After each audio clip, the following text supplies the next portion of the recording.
Bom dia, companheiros. Bom dia, Célia. Bom dia, meu pai. Mais uma manhã de terça-feira. Estamos aqui para darmos continuidade ao nosso estudo, a nossa leitura comentada do livro Ação e Reação. Nós falamos sempre da necessidade, da importância da gente estar em contato com o estudo da doutrina espírita, porque só o esclarecimento, só o conhecimento é que nos traz esse consolo, esse conforto, que muitas das vezes é necessário para que a gente possa ter forças para enfrentar todas as dificuldades que passamos aqui. É só tendo esse conhecimento do mundo espiritual, do que estamos fazendo aqui, desse tempo tão curto que é a nossa vida na carne, nesse corpo. Então a gente começa a entender e aceitar muitas das dificuldades e das necessidades que temos, da importância do que passamos, do aprendizado que a gente tem que retirar de cada situação. E André Luiz vem complementar isso para nós, contando todas essas particularidades no mundo espiritual, do desencarne, do renascimento, de como chegamos lá, de como somos recebidos, atendidos, como somos tratados, como a gente se prepara para fazer esse mergulho na carne, qual é o objetivo, que é sempre o da evolução do espírito. Essa evolução, Célia, resumindo, é a gente aprender a amar o próximo, que Jesus veio trazer para nós. Porque a gente precisa, primeiro, que nós espíritas, nós que abraçamos, que seguimos, procuramos seguir a doutrina espírita, nós temos uma responsabilidade muito grande. Porque esses ensinamentos estão aqui, estão ao nosso alcance. Então, nós não vamos poder chegar ao mundo espiritual e falar assim, eu não sabia. Eu não sabia que tinha que ser assim, eu não sabia que tinha que fazer assado. Nós não vamos poder. Mas eu não li nada de André Luiz. Mas você não leu porque você não quis. Você não estudou porque você não quis. Porque os livros estão acessíveis a todos. Então, nós não vamos. Tudo que nós precisamos está ao nosso alcance. Sabe, Célia, os nossos dramas, todos nós passamos, estamos num mundo de prova e expiação. Então aqui não temos ninguém aqui super feliz, temos momentos de alegria, de felicidade. Mas a grande verdade é que o nosso mundo ainda é de prova e expiação, é pesado. Acabamos de sair de um mundo muito pior, estamos alçando a um mundo de regeneração. Mas ainda estamos aqui vivendo os nossos dramas, todos nós, cada um de nós vivendo os nossos dramas. Se a gente não tiver esse entendimento de que tudo isso é necessário, que o nosso Pai não nos dá a cruz que nós não possamos carregar, que Ele não é injusto de nos aplicar o que a gente muitas das vezes toma como pena. Castigo. Não é? Se a gente não tiver esse entendimento, passar por isso com resignação, com entendimento, querendo tirar aprendizado disso tudo, nós não vamos estar cumprindo o papel que é de nós evoluirmos, aprendermos um pouquinho mais. E quem que vai nos dar essa condição de termos esse pensamento? A doutrina espírita. O entendimento da doutrina espírita, o estudo da doutrina espírita, o que Kardec nos trouxe nas obras básicas, o que Chico, através de André Luiz, através de Chico, nos traz, Ivone e tantos outros espíritos que vieram trazer para nós esses entendimentos. Então, isso tudo serve para ressaltar a necessidade do nosso estudo da doutrina espírita. Porque muitas das vezes as pessoas dizem, eu sou espírita, mas eu não preciso estudar. É preciso sim, para a gente entender um pouquinho mais do que acontece, como a coisa se processa. Não é possível que a gente esteja aqui achando que a nossa vida se resuma em comer, beber e dormir. Não é possível. A gente não pode. Seria uma simplicidade sem tamanho, uma inutilidade sem tamanho. E aí, nosso Pai nos manda, nos permite que venhamos aqui para isso, para comer, beber, dormir, achando que isso aqui é um grande parque de diversão.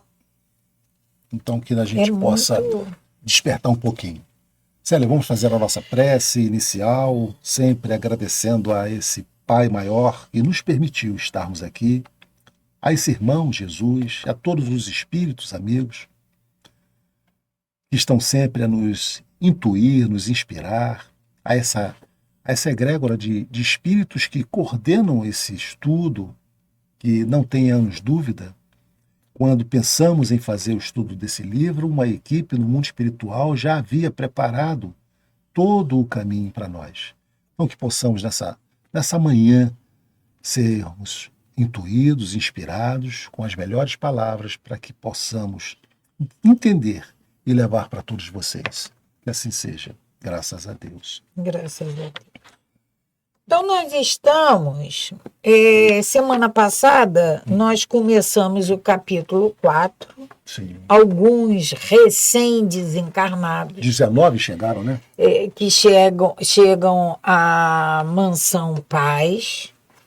E aí nós fizemos o relato de uma filha que foi ingrata com a mãe, expulsou a mãe de casa e a mãe ficou desamparada e chegou a vez dessa filha desencarnar, ser acolhida na Mansão Paz e aí é a mãe dela, aquela mãe que ela expulsou, foi ingrata, ela agora está acolhendo. Mas ela não reconhece a mãe. Ela ainda não sabe que é a mãe dela. E vamos continuar com esse relato.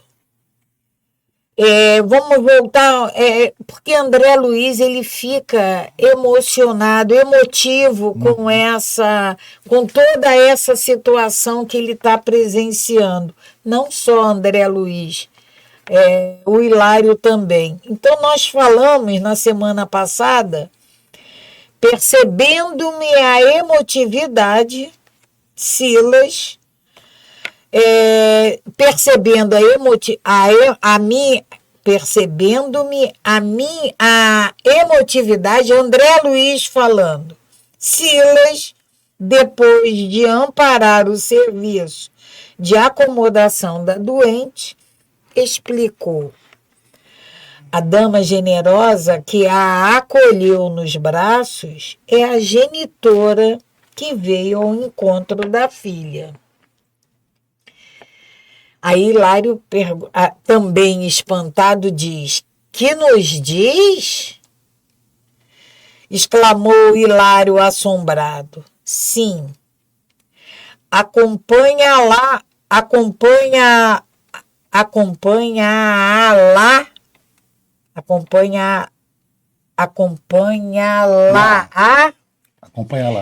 carinhosamente, sem identificar-se, porque para que a pobre desencarnada não sofra abalos prejudiciais." E a gente comentou exatamente sobre isso, né, Célia? A preocupação do mundo espiritual que eles têm. Por mais que nós tenhamos cometido aqui equívocos, o mundo espiritual não vai nos apontar o dedo. Ele não é não cruel com a vai, gente. Espetar as nossas dores. Eles vão ter todo um cuidado exatamente para não abalar mais ainda esse espírito. O traumatismo perispirítico vale por muito tempo de desequilíbrio e aflição. Ele explica por quê. Então, se você desequilibra, né, o trauma, você traumatiza mais ainda aquele espírito desencarnado, você vai levar muito mais tempo para recuperá-lo. E por que motivo teria a doente decidido confessar-se desta maneira? Perguntou meu colega intrigado, Hilário. Então, Hilário pergunta a Silas, mas então por que ela falou isso tudo? Ela se confessou? É fenômeno comum, elucidou o assistente. As faculdades mentais da nossa irmã sofredora estagnaram-se no remorso em razão do delito máximo de sua existência última. E desde que foi mais intensamente tocada pelas reflexões da morte, entregou-se de tal modo a semelhantes reminiscências,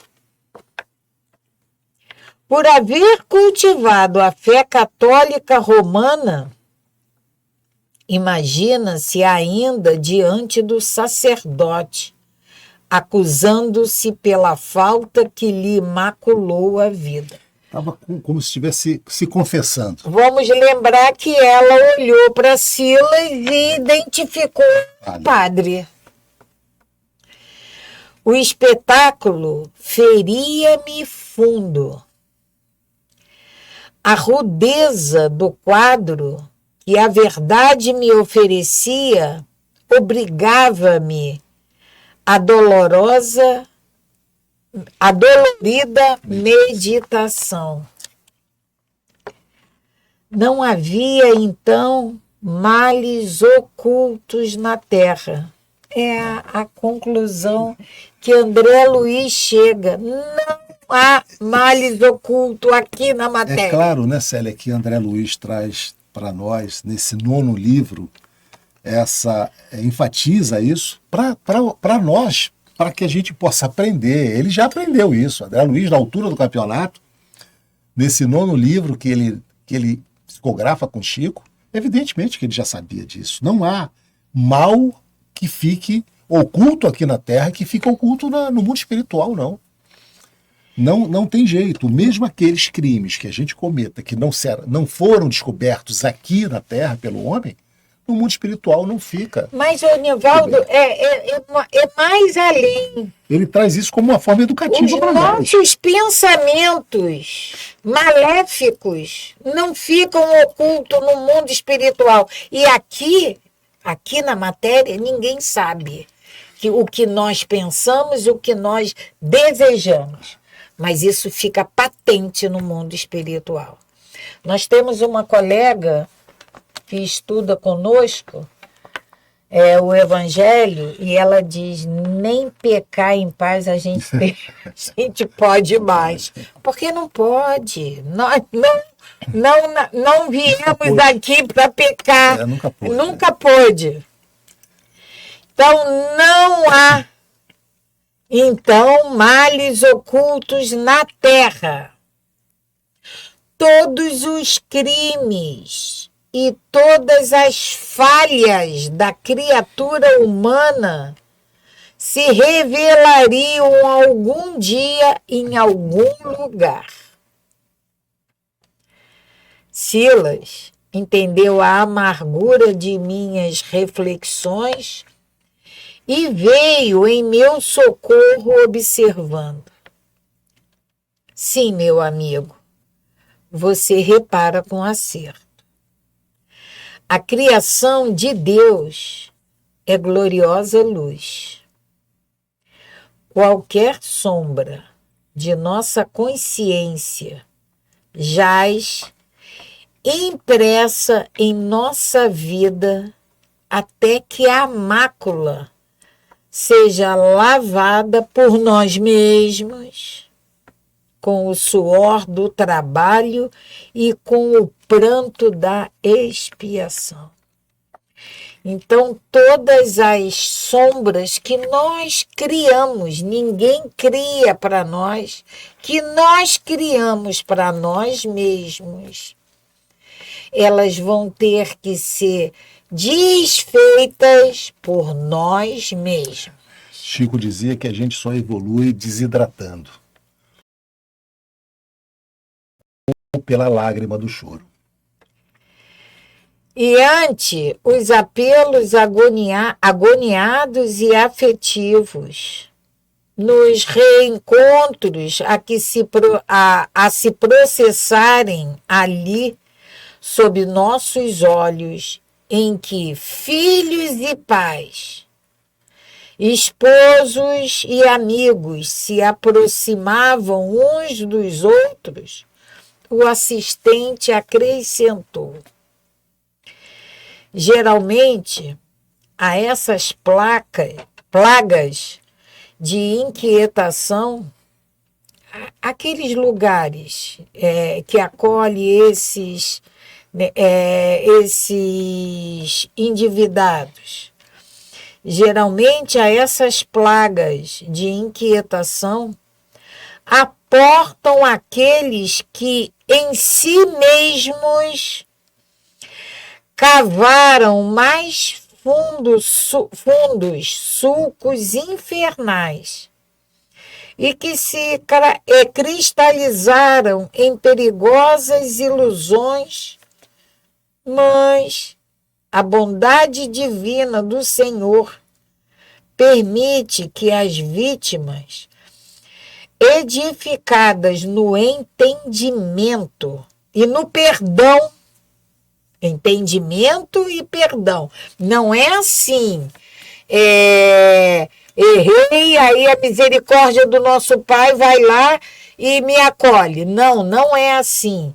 É preciso que tenhamos entendimento do erro cometido e o perdão tem que existir. Que as vítimas edificadas no entendimento e no perdão se transformem. É por isso que lá, lembra daqui, quando começou o livro, quando nós começamos esse estudo, tinha aquele vento, uma espécie de furacão, onde passava aqueles rostos deformados pedindo socorro, e que André...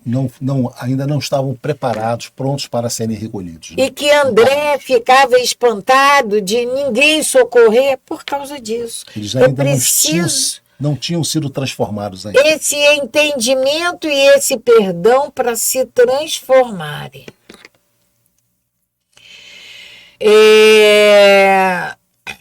Então, continuando, felizes, se transformarem felizes em abnegados sirineus dos antigos verdugos. Vamos lembrar quem foi Sirineu? Lembra? Sim. Lá da cruz de Jesus, que ele foi obrigado a ajudar Jesus a carregar a cruz. Como é fácil verificar o imensurável amor do nosso Pai Celeste cobre não somente os territórios glorificados do paraíso, mas também as províncias atormentadas do inferno que criamos. Pobre mulher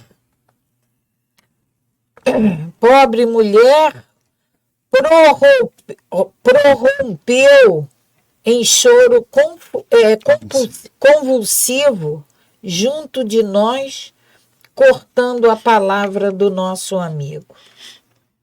De punhos cerrados, exclamava infeliz: quem me libertará de Satã? Quem me livrará do poder das trevas? Santos anjos, socorre-me, socorrem-me contra o terrível Belfegor. Nunca ouvi falar em Belfegor. Silas convocou-nos ao amparo magnético imediato. Enfermeiros presentes acorreram solícitos, impedindo o agravamento da crise.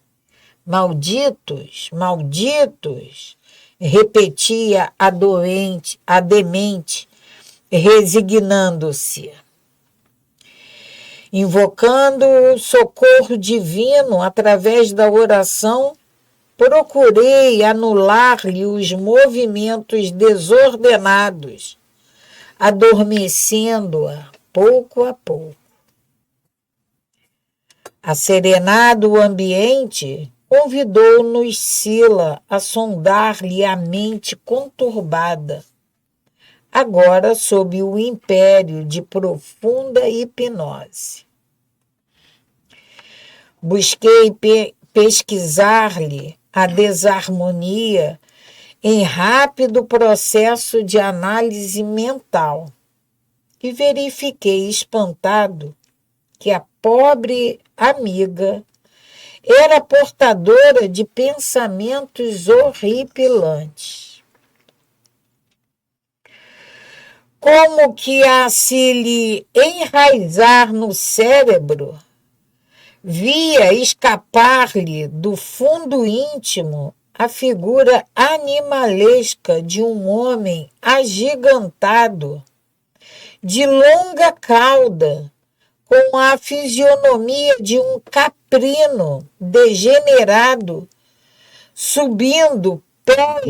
exibindo pés em forma de garras e ostentando 2 chifres, sentado numa cadeira tosca, qual se vivesse em perfeita simbiose com a infortunada criatura, em mútua emanação. Diante da minha pergunta silenciosa, o assistente... André Luiz capta o pensamento dessa pessoa que estava em desequilíbrio. E aí ele percebe todo esse quadro que acabamos de narrar. Esse homem com a fisionomia de caprino, degenerado, exibindo pés em formas de garra, sentado numa cadeira. Diante da minha pergunta silenciosa, o assistente informou. Pergunta silenciosa porque André Luiz não fala, ele só pensa. E o instrutor, evidentemente, captou o pensamento do André Luiz e vai responder para ele. Né? Até porque a linguagem dos espíritos é o pensamento.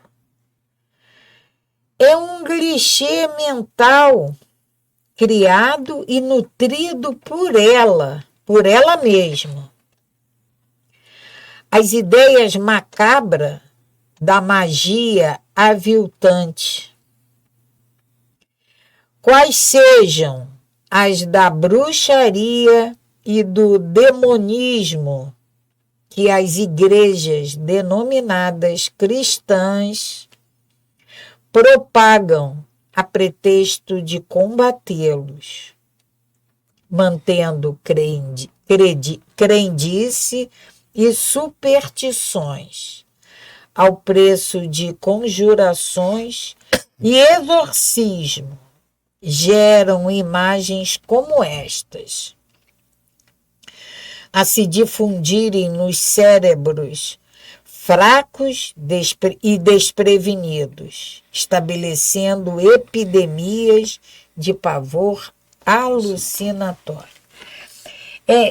Eu lembro que quando eu era criança, eu tinha medo de falar diabo. De pronunciar. Então, quando eu passava naquelas casas de de Umbanda, que vende produtos de todas as crenças, eu virava, eu não olhava. É porque aqui, o que é colocado, o que nos é ensinado faz isso. E essa criatura que a André está narrando, ela é imagem dela, é criação dela, é da mente dela que está surgindo tudo aquilo. As inteligências desencarnadas, entregues à perversão, valem-se desses quadros mal contornados que a literatura feticista ou a pregação invigilante distribuem na terra a mãos cheias e imprime-lhes temporária vitalidade, assim como um artista do lápis se aproveita dos debruços de uma criança, tomando-os por base dos desenhos seguros com que passa a impressionar o ânimo infantil.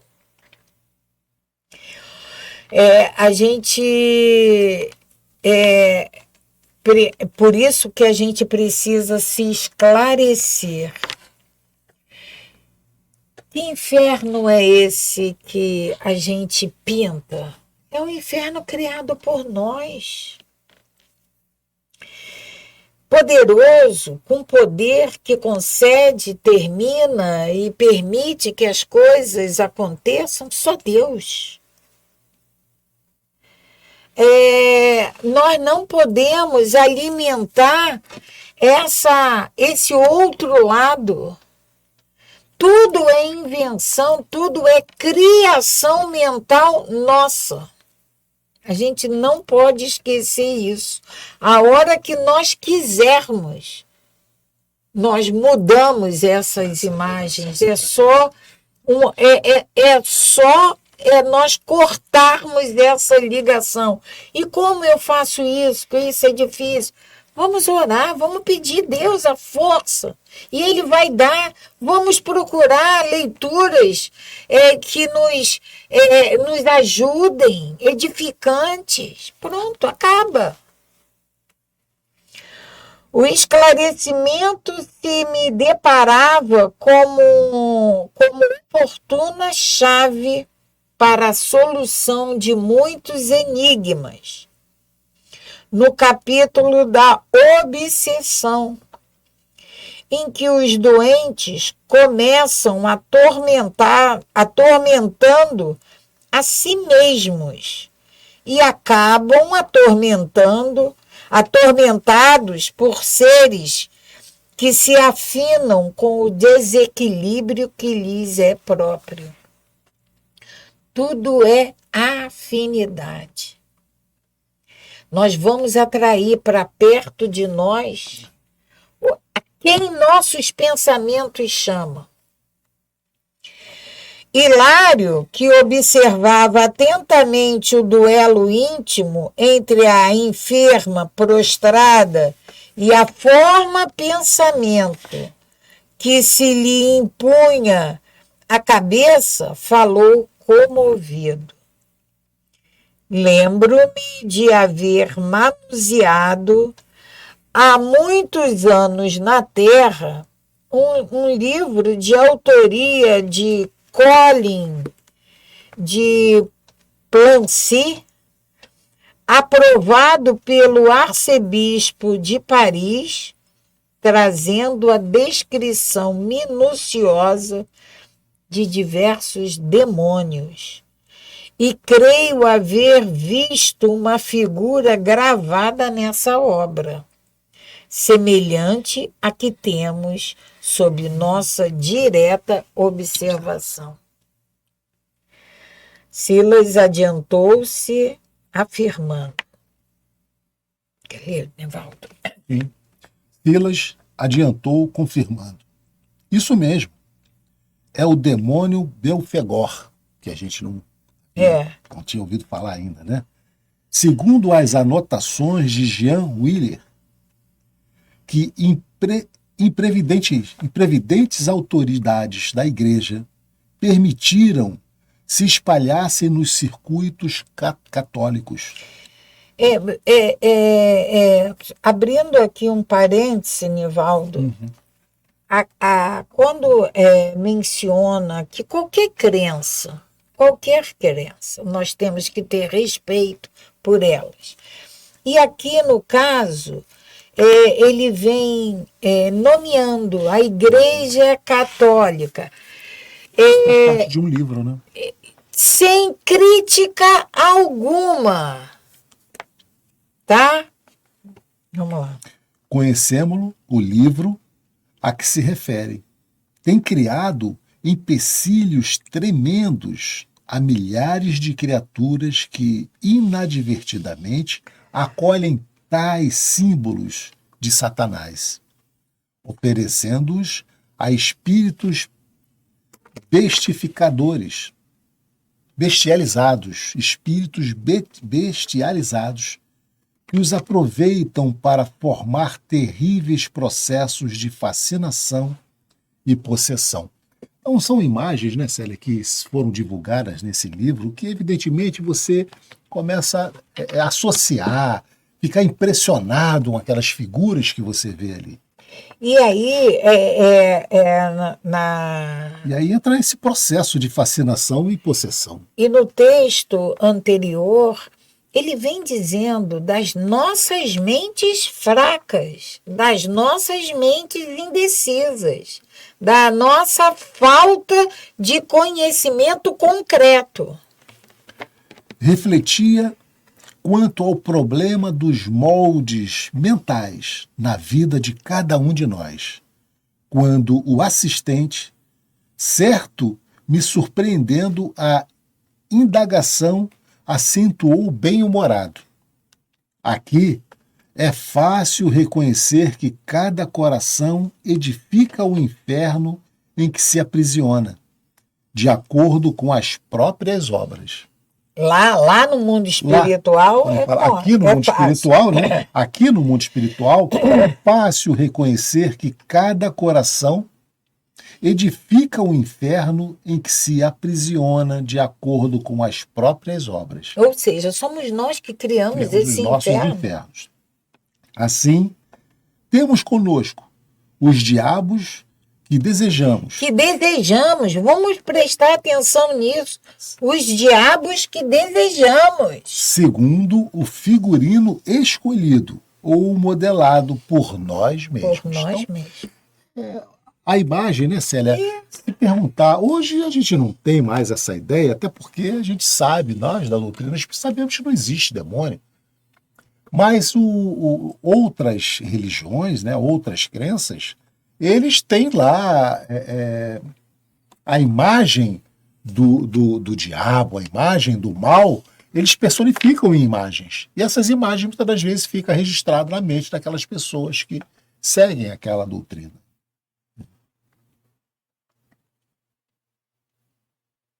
O serviço assistencial?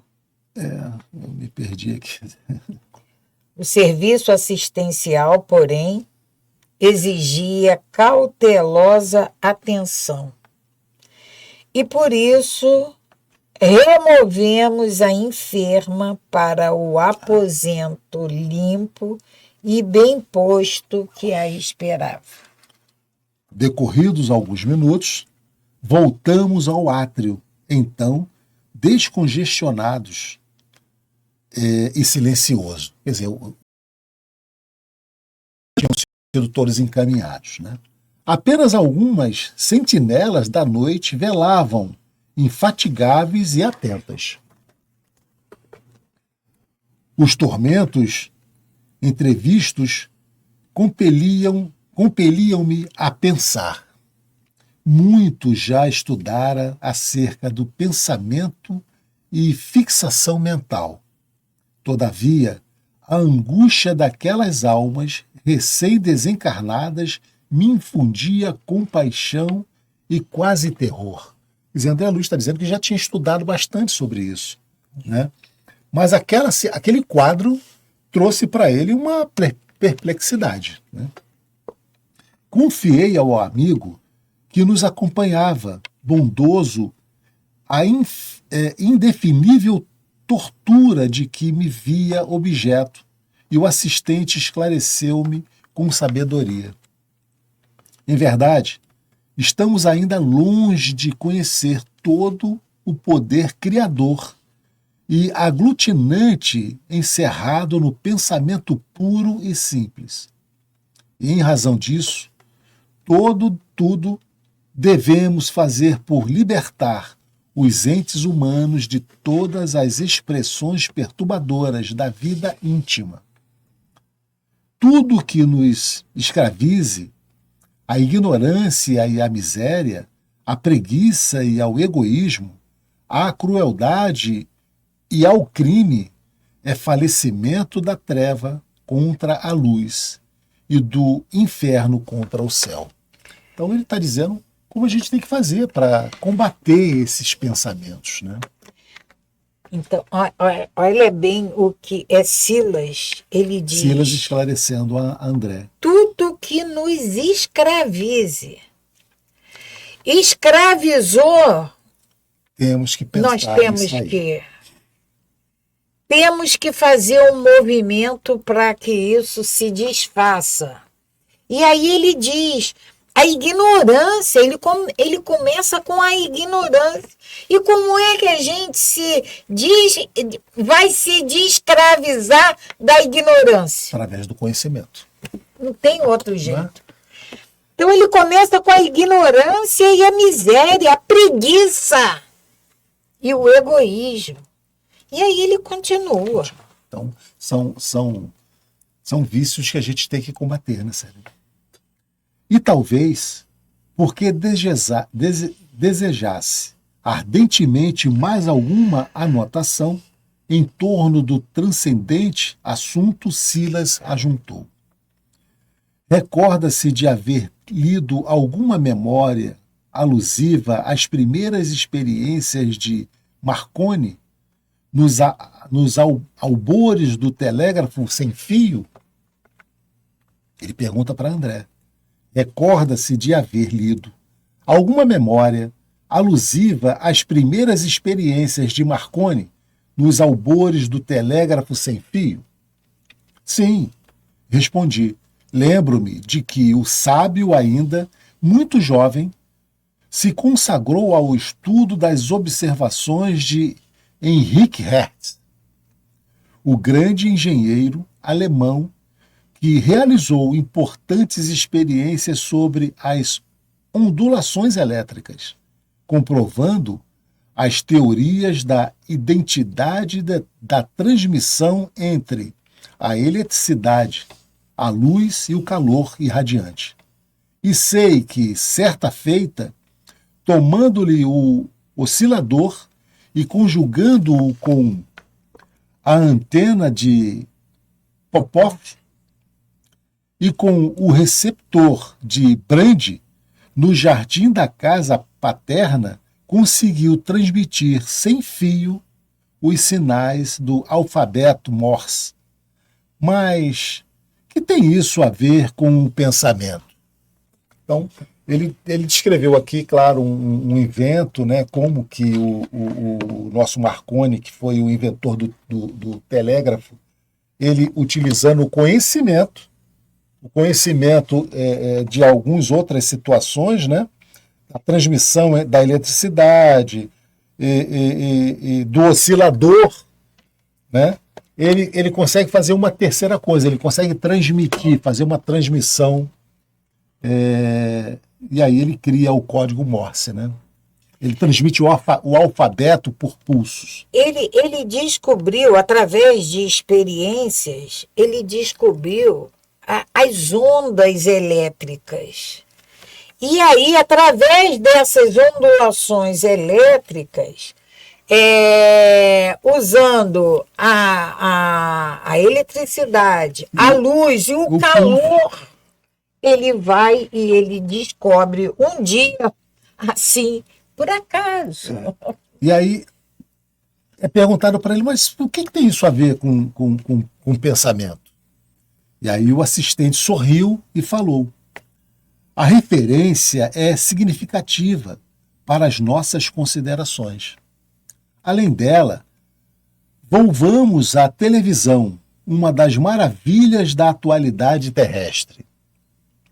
E acrescentou: reporto-me ao assunto para lembrar que na radiofonia e na televisão, os elétrons, que carregam as modulações da palavra e os elementos da imagem, se deslocam no espaço com velocidade igual à da luz, ou seja, a 300 mil quilômetros por segundo.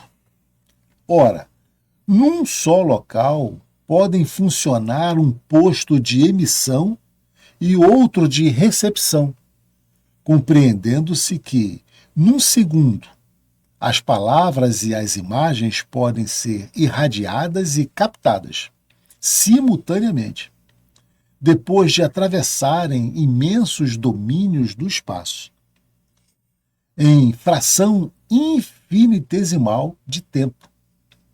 Imaginemos agora o pensamento, força viva e atuante cuja velocidade supera a da luz. Cuja velocidade supera a da luz. 300 mil quilômetros por segundo é a velocidade da luz. O nosso pensamento, evidentemente, é muito mais veloz. Você pode pensar aqui, dar a volta ao mundo.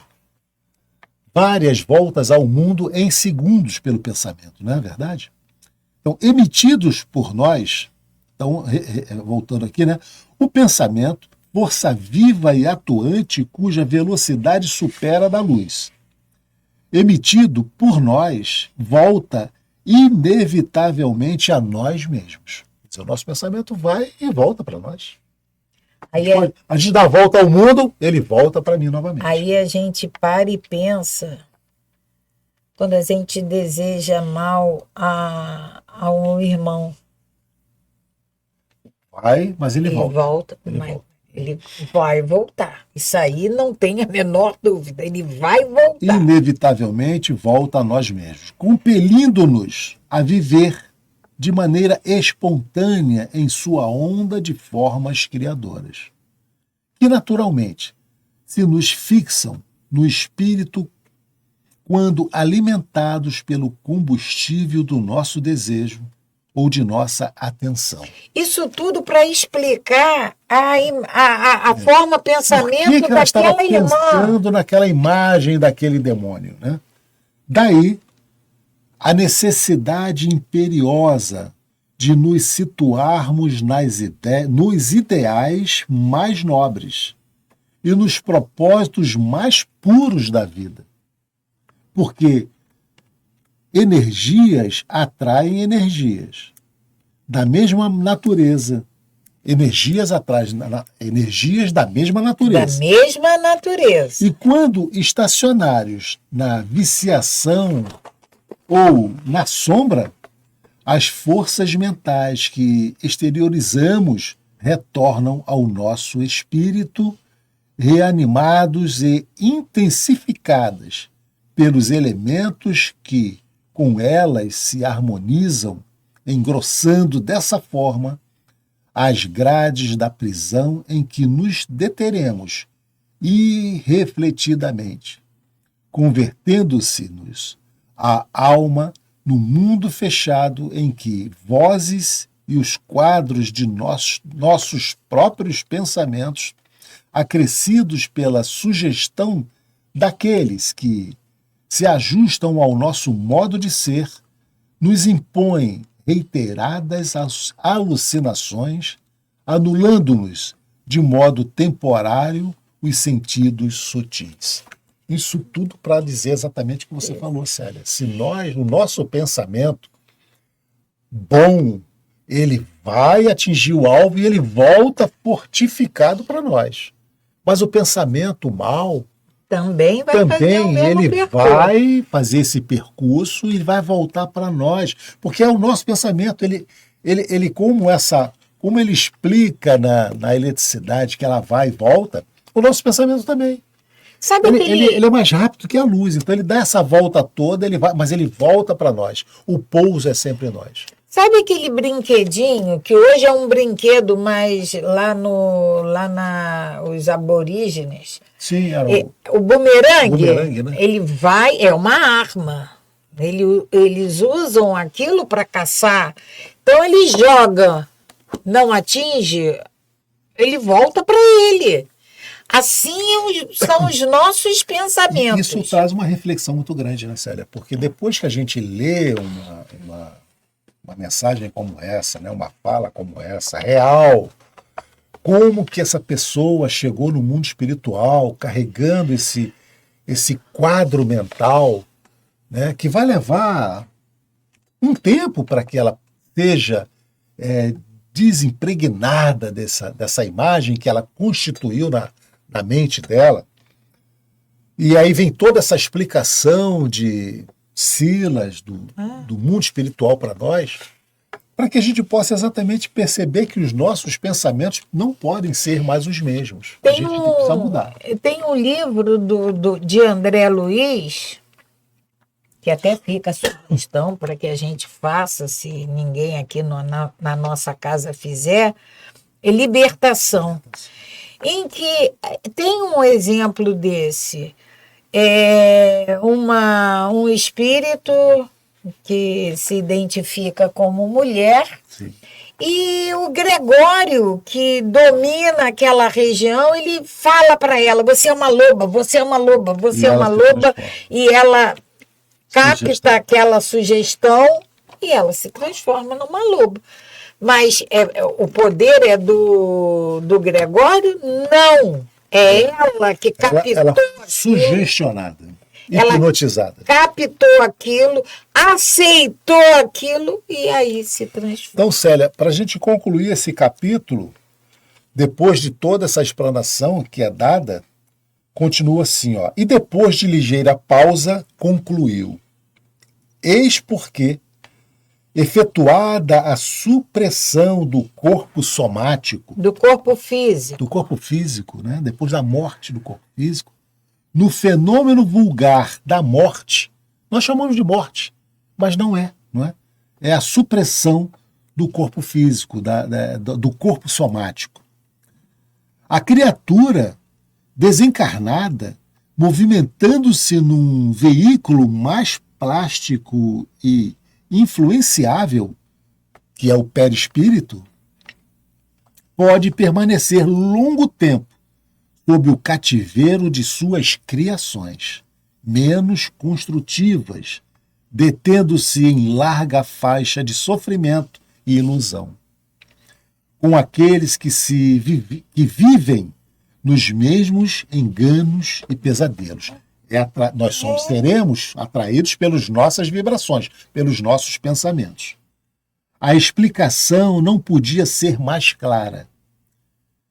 Calamo-nos, Hilário e eu, dominados por igual sentimento de respeito e reflexão.